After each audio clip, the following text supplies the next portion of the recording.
This is Gavin, recording and participating with people who do not ignore me. That's my favorite LARP. Transform the Sahara, save the world, something like that. There's a lot more details. And this is Michael Sartori, and this is about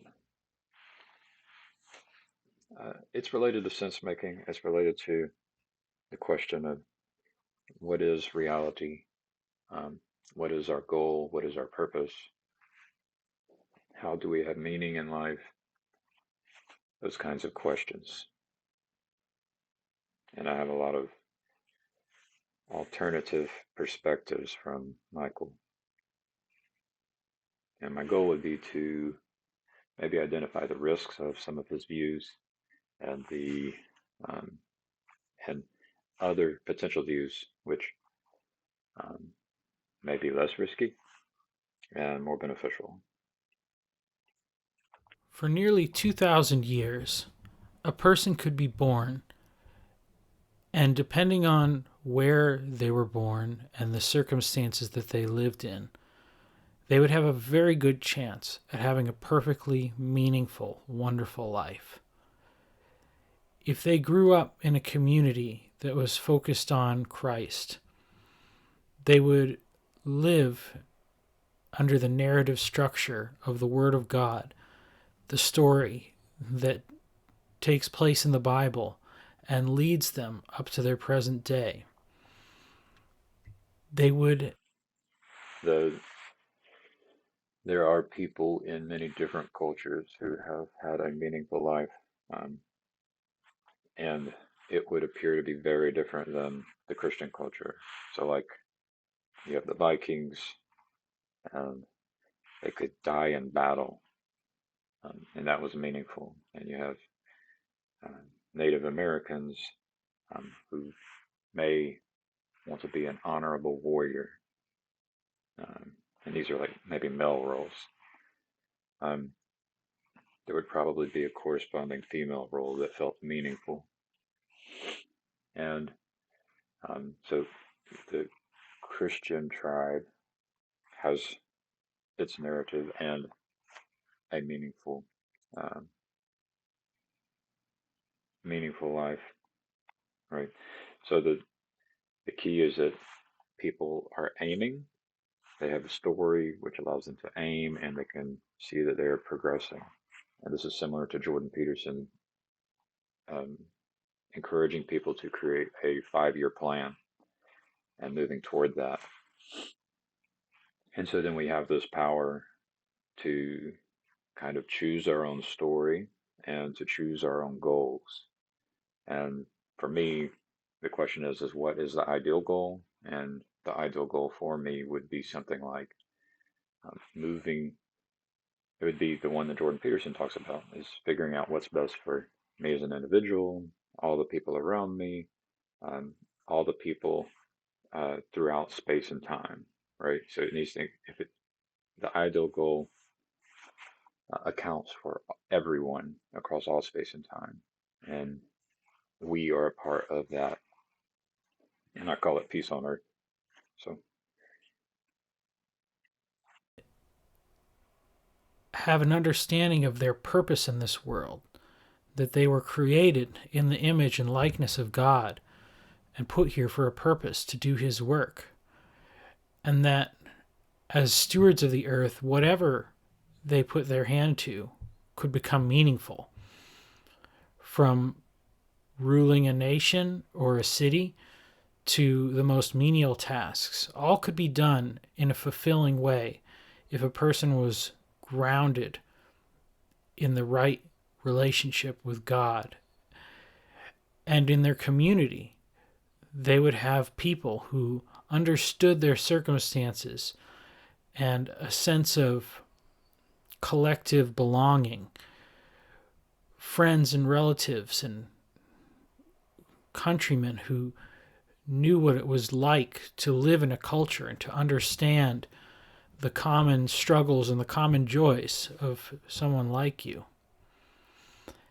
And if someone was lucky enough, they would be able to have a family, a husband or a wife who loved them, and children that they could raise together. And that possibility of a very fulfilling life was available to anyone who was able to hear the truth and live accordingly. But today, those needs are farther and farther away from us. And as we've rejected God as a culture, we've had to create replacements for those things that bring us meaning. And most of them have been created in a virtual realm.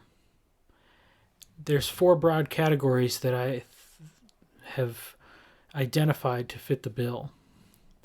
The first is the need for a narrative structure, a mythology, or a story that tells you what your place in the universe is. For thousands of years, the Bible fulfilled this role in the lives of Christians and Jews. But now it's been replaced by cinematic universes and fandoms and fictional stories. Many of them harken back to mythologies of the past because those stories were grounded in some interpretation of reality, and the strength that that lends has been borrowed. I think the story like that I was given by the public education system had something to do with upholding someone like Dr. Martin Luther King Jr. and um, and so yeah, and I and so I was also I would say there are these people that were put in that represent the ideal. We were told that these are the ideal, and so if Dr. Martin Luther King Jr. represents the ideal, then um, as we seek the ideal, we will attempt to be like that ideal person that we are told is the ideal person. And so, um, what we see today, um, in a large part, is the result of people who want to fight racism, for example. Um, Not only do they want to fight racism, like they've been told what is good and what is bad. Like Hitler and Nazis bad, Dr. Martin Luther King Jr. good. Maybe those who opposed Hitler and Nazis were good, and those who opposed Dr. Martin Luther King Jr. bad. So we are given these kinds of stories, and so now we have people who like to believe um, that they are fighting Nazis and racists, um, fighting the people who did not allow women to vote, um, things like this. And so that's how I see a lot of this um, religion, and the people are calling it the woke religion. So I don't know how much like the Marvel movies are playing into that. I do know that there are people who are in this woke religion who are trying to change these Marvel movies and with the hope of having an impact in the culture, right? So you may be on to something. I'll let you continue. A sense of purpose in work is necessary for human beings. Like the mice and rats in their utopias, without purpose, without something to strive for, people lose hope. And so they need work. For thousands of years, it was the very creation of food, shelter, clothing, tools that was the main purpose of that creative struggle. And people worked heartily to do those things. And in doing so, not only did they get the things that they needed to survive physically, but they got the purpose of feeling accomplished and useful in the act of doing so. And it's very difficult to say which is more necessary, because without either, some part of us will die, whether it's the body or the soul. And beyond that, community. And these things have been replaced in virtual ways. Not only is work moved to a virtual realm, but for those who have jobs that don't adequately challenge their need, there are virtual struggles that they can engage in. And a video game, whether it's producing an action environment or simply solving a puzzle, scratches the itch that is in many people's soul to feel that they've accomplished something. Community is. Yeah, I think I agree. You're going on a quest in a virtual world like World of Warcraft, um, acquiring loot, having your character level up and get more gear. Um, that's a kind of materialism in the virtual world, which is cheap. It also happens in this thing that some people call base reality. I don't know if it is, but yet people can do the idolatry and seek out the bigger house, the better car, better clothes. Um,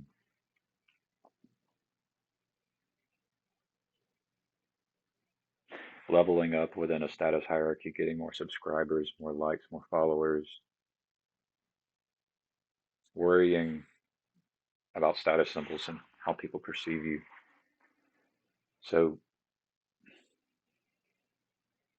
these are the things we consume which do not satisfy us. So it doesn't scare me because there will be a longing in our heart for something more. So is found now not in the homes of our friends and neighbors, family members, but in virtual spaces on social media and in other virtual realms, increasingly moving to VR spaces that mimic what was normal for thousands of years. To be in the same space with someone, to look across a table from them, or to stand side by side and have a discussion. These things have moved online. And lastly, the need for romantic expression has been largely replaced by pornography, or pornography has replaced the role that one aspect of which people would seek marriage. But none of these avenues are perfect replacements for real life. And those who are wise understand this. But every day, these different aspects of virtual life are converging and changing and becoming more sophisticated and moving. those who are wise will understand this. It's what it is people who have, they were addicted to the thing, whatever all those things are, and sex can be included in it.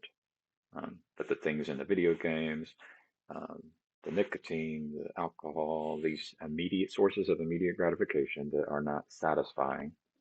Um, the people who have done the introspection recognize that they aren't satisfied and attempted to update their religion, their way of behavior, and seek the ideal will end up discovering something like marriage being much better than pornography. And so the wisdom comes from the individuals who have continued to be seekers of the ideal, um, and are competent. So it's the wisdom comes from a certain place and a certain kind of people. And if you are in that place where you like the pornography, you can't actually understand. You don't know what you don't know, right? You don't know what it's like to be married, and you don't know what it's like to have a meaningful job where you are developing your skills, which make you a better human being for everyone around you. Um, and so you're kind of in a bubble, and we all are in bubbles, but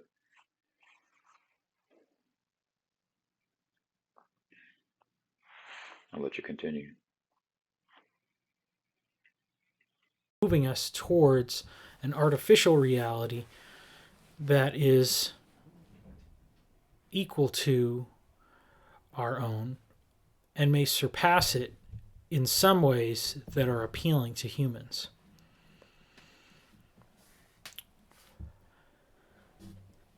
The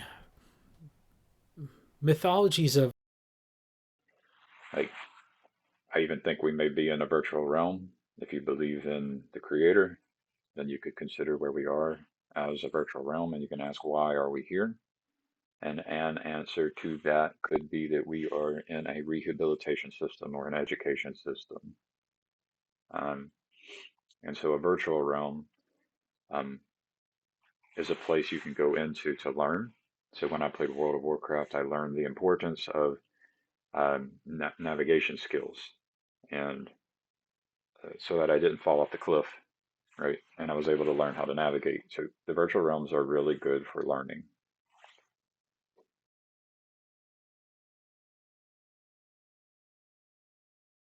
a Marvel Cinematic Universe, while not as deep in reality as something like the Bible, have the benefit of stunning visualizations and give you a much more vivid experience.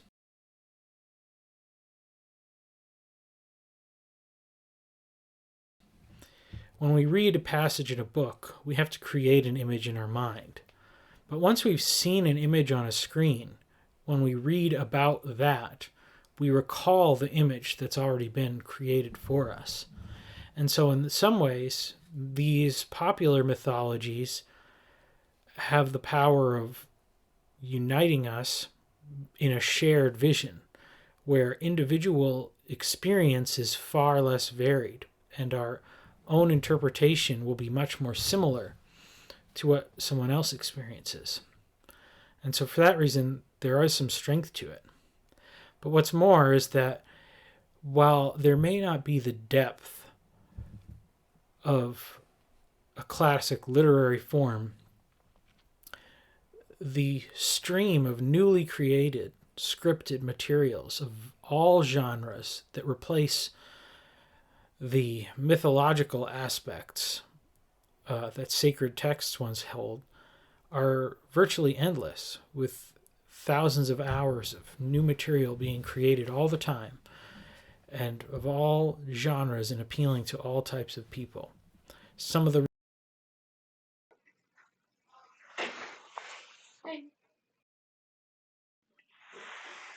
There is a there are these different stories. So my first thought was that maybe there's something in us that is not satisfied until we have the thing that you know the thing that we would call wisdom. Um, but I'm reminded of the Vikings. I'm reminded of Dr. Martin Luther King Jr. in the fight against the Nazis. It's like you can compare the story of Jesus. Jesus is submitting. There's a submission, um, and you can compare that to the others who struggle and war and go to war and fight. They're two different stories, um, two different mythos. Um, Yeah, maybe, and I think Michael, he seems to point at this place that where we are, this simulation we're in, as being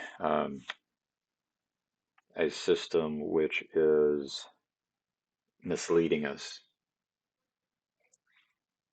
And so, yeah, the myth of the Viking warrior, um, the hero journey where you the U-shaped curve and you go up and um,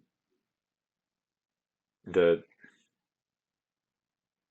one the question is which one is better?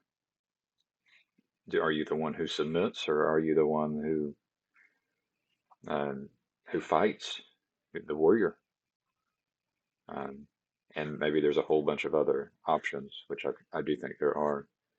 Um, like I don't necessarily accept that Jesus is the ideal. Um, like he wasn't a father and he wasn't a mother, he wasn't a grandparent, right? So there's all these roles we can play,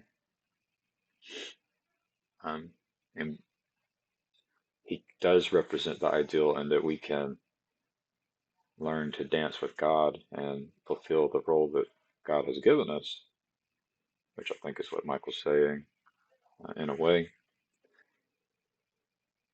But there is a question of do you submit or do you fight? Um, Really great, big, fantastic ones will have a broader appeal. But for those who simply want to lose themselves in a narrative reality, they can spend 24 hours a day and never run out of things to watch if that's all they wanted to do. Likewise, video games have gotten so much more sophisticated than they were, and there's no reason to think that the sophistication will not continue. I think Michael might be pointing at the risk that we could live vicariously through the fictional character. I think this is a risk in Christianity as well. Like if you allow Jesus to do all the work, then you're kind of just living vicariously. Um, if your hero in your stories and your virtual worlds, if they're the ones doing it all and you're just living vicariously through them, then there is you are ignoring something that's not in that virtual space, right? Like there's this space right here with the sun and the weather that we could be ignoring when we go into the realm with the book or the movie. So I think there is a call to participate, and the risk is that we don't participate, whether it's because you believe Jesus will do all the work, or whether you're just having your attention being distracted or consumed by whatever that thing is, that the movie or the video game or whatever. Not only in the visual aspects, but even in the level to which they engage our brains and our need to solve problems and learn and expand and grow. It's likely that new products could be so engrossing that people have no problem staying plugged in for full days at a time. And of course, community aspects blend across all platforms so that social media may not be the main drive in and of itself, but it'll be present in the other aspects of virtual life. And this already happens. But sometimes people will want to move to places where they're focusing more solely on relationships. And obviously, the space where people can meet and interact with another will continue to grow. and become more sophisticated. And as for the pornographic element, there's always been a large technological push to enhance that capability. The sexual participation has always been a ritual, a powerful ritual act in societies. And so much of the pagan world was centered around sexual rituals. And now participation can be experienced over and over again on one end, while only occurring once on the other end of the equation in the filming. And of course, the two-dimensional nature of recorded media leads people to want to become more involved, to blend the social aspects into that aspect of their life as well, which is where the preponderance of things like OnlyFans come from, and people wanting to interact with the person on the other side of the screen. And while many would have thought that the draw of a pornography is the ideal nature of the image, I would say that's a detriment for most people, because it's an unattainable image of perfection, which causes people to feel less sufficient in themselves. And so in regard to that, it's not surprising that there is such an appetite for amateur pornography on the internet, because the more real someone looks, the more realistic it is to imagine that you could be with that person. And as we move into realms of metaverse, and people are going to be more engaged all the time, these things will only become more sophisticated. And some of the ways I think we maybe have not quite considered. We know that many millions of people have given up their likeness, their image, their face through apps and devices, and this data is being collected and aggregated, and it will be distilled and disseminated into its most basic parts, where then it can be customized and recreated. And things like speech synthesis are always getting more advanced, and the deep fake technologies are getting better and better at being able to replicate what appears to be real people. And as this continues, it's not inconceivable that such things could be applied in real time, where you could be interacting with someone that you meet in a virtual space, and you won't be able to know what percentage of the things they're saying back to you are their own words, or are being modified in real time, or if they are real at all. And think about those faces. Your face will be known. And so as you go into a virtual realm and you have an avatar that represents your actual physical appearance, your personal level of attractiveness and your qualities will be measured, and the environment in which you live may be personalized for your benefit. Perhaps as a man, you'll notice that all the other men are just slightly less attractive than you. Whether they are in reality, you won't be able to tell from your own perception within the system. And perhaps all the women around you will not be the unrealistic, idealized perfection of beauty that you'd never be able to attain in real life. But perhaps you would see women that are ever so slightly more attractive than you. As sociologists have noted, and psychologists that study such things, that people are in happy relationships often find that their partner is just slightly more attractive than they are. So they always feel a little bit lucky because they got that person that's a little bit out of their league. And so it may be that that is who you would encounter all the time. And in real life, relationships are difficult, and there's a lot of tension and there's a lot of aggravation.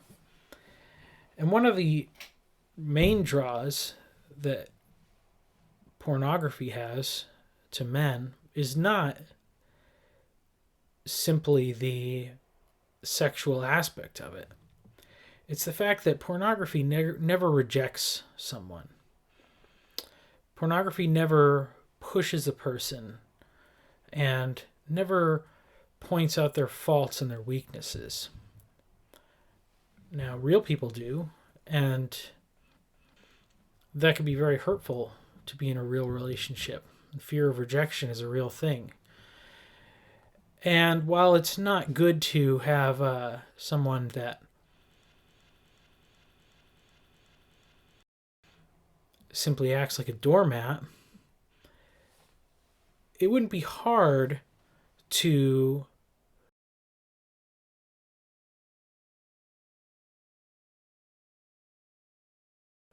create responses that are affirming 70%, 80% of the time, with just enough pushback to make it feel realistic. And maybe that person could push you in the direction of pursuing some activity that would gain wealth or some sort of prestige for a company or anything. But as I'd spoken previously, we live in a finely tuned universe, and we are finely tuned people. And so what we would only be able to create out of our own minds through random chance, computers will be able to tailor the experience so uniquely to us that it becomes extremely enticing. And I think that it's not about the overload of pleasures. It's about the hints of the ephemeral qualities of things, the little hints of beauty. The face of a woman that a computer selects that is just a little bit out of your league, and that's who you see. And they like you for some reason, but they push you to do a little bit of this and a little bit of that, and they're so kind and so affirming to you most of the time that you have no problem doing what they ask. And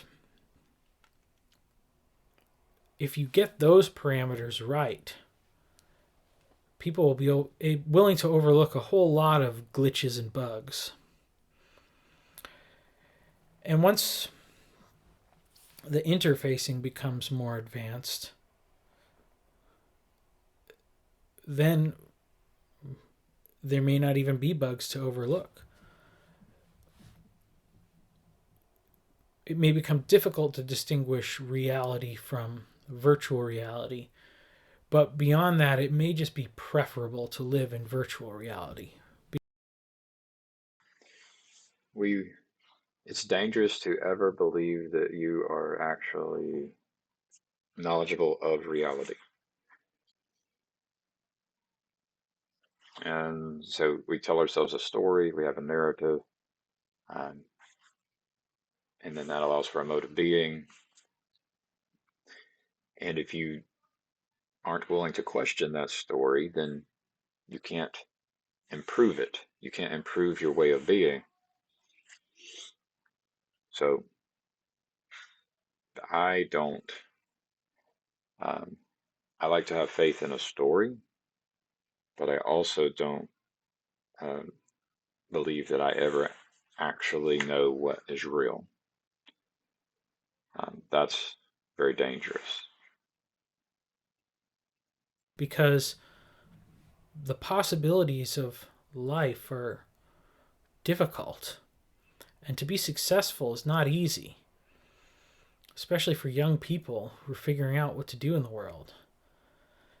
But the speed at which one goes from novice to expert is much faster in a video game than it is in real life. And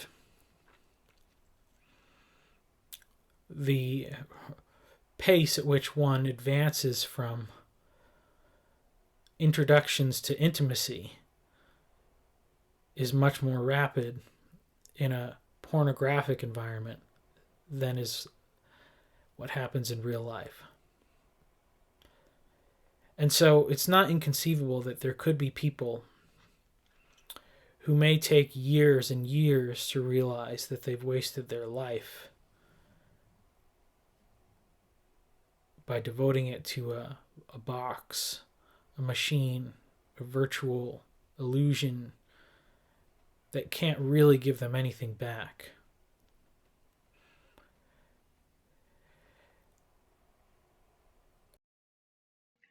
So education, rehabilitation.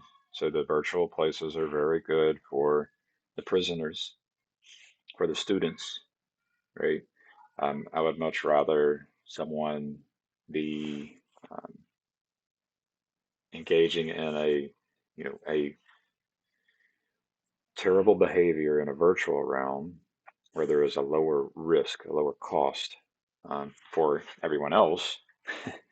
I'd rather them do that than to be in the realm that involves me and my children and my family, my loved ones. So a virtual realm can be a prison for dangerous people, and the realm can be tweaked such that it actually encourages the prisoner, the student, to develop. So I think many people are are not appreciating the value that can be had in the virtual realm. Like I think the reason we are in this world is this because we are this prisoner student thing.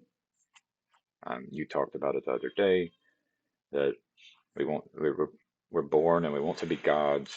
It's like perhaps we are the fallen angels, and um, we're here to as prisoners to learn and be rehabilitated because we can graduate and be released from this prison. Um, we can like this is a legitimate belief, in my opinion, that that the creator of this world created a prison, and we are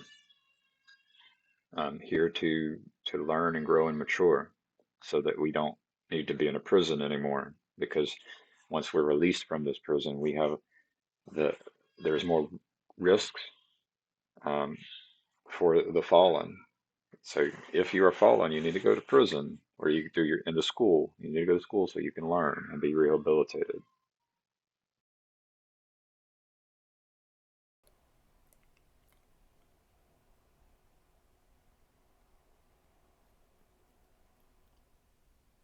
Maybe we should be very cautious about how we proceed.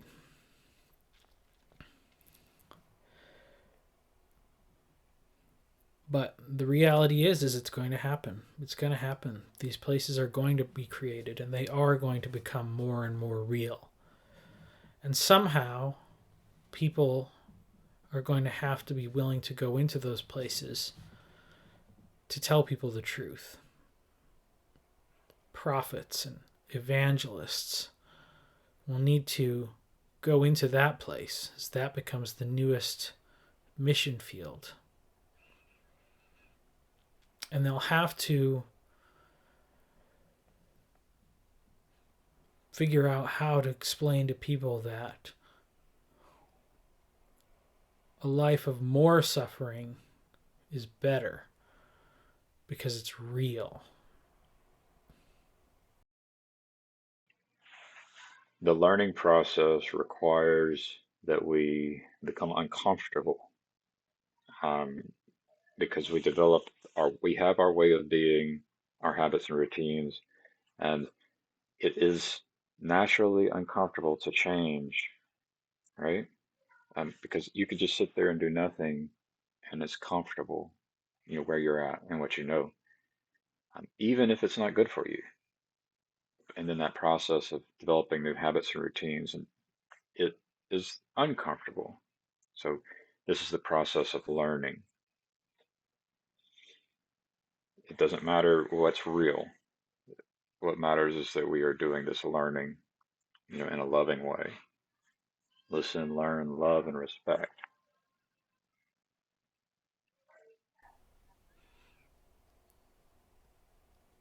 We've already gone to a place where truth is subjective, and the next step is for reality to become subjective as well. And absolute reality will be the thing that we need to focus on to break people out of that prison.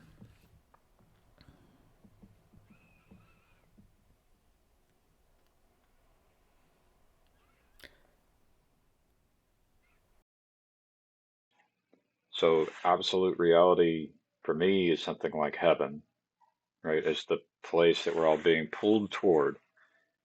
So there's a question of what is base reality and what is absolute reality. And for me, it's that place where we go whenever we deserve to go, whenever we no longer need to be in prison, because we are sinners. We came here. We are here because we are sinners, and um, it's a development process, a transformation process.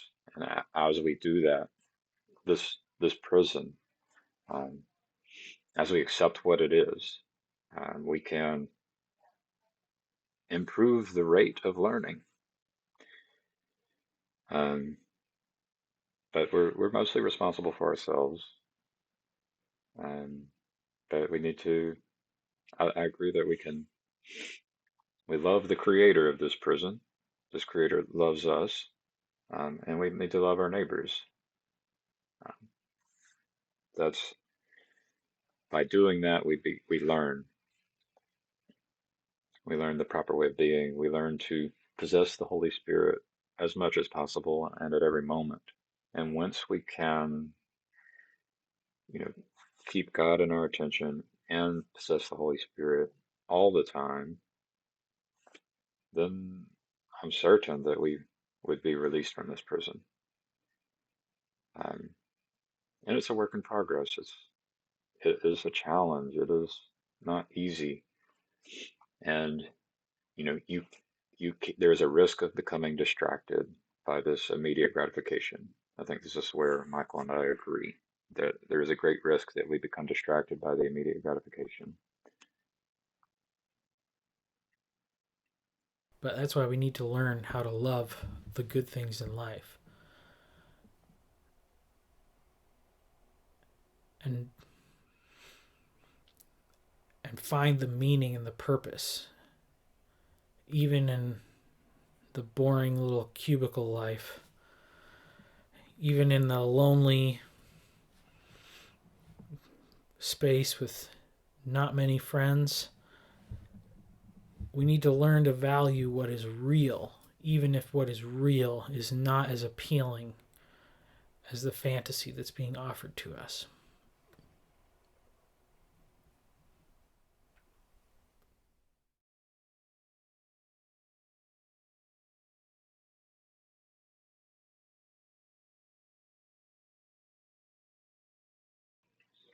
Well, I enjoyed that. It's I think there are people who just end up listening to audio all day, and um, there's a question. If you give your attention to, you know, Paul Vanderklay, you might not, and you don't think that my opinion is as valuable as his, then I could see where you won't like these. Um, And similarly, if you give your attention to Michael Sartori and you think that my opinion isn't as valuable as his, then you won't like these. But maybe if you like my opinion, um, you would listen to my video instead of their video. Um, I could probably do these things better, but I'm multitasking here. So have a good one. I enjoyed it.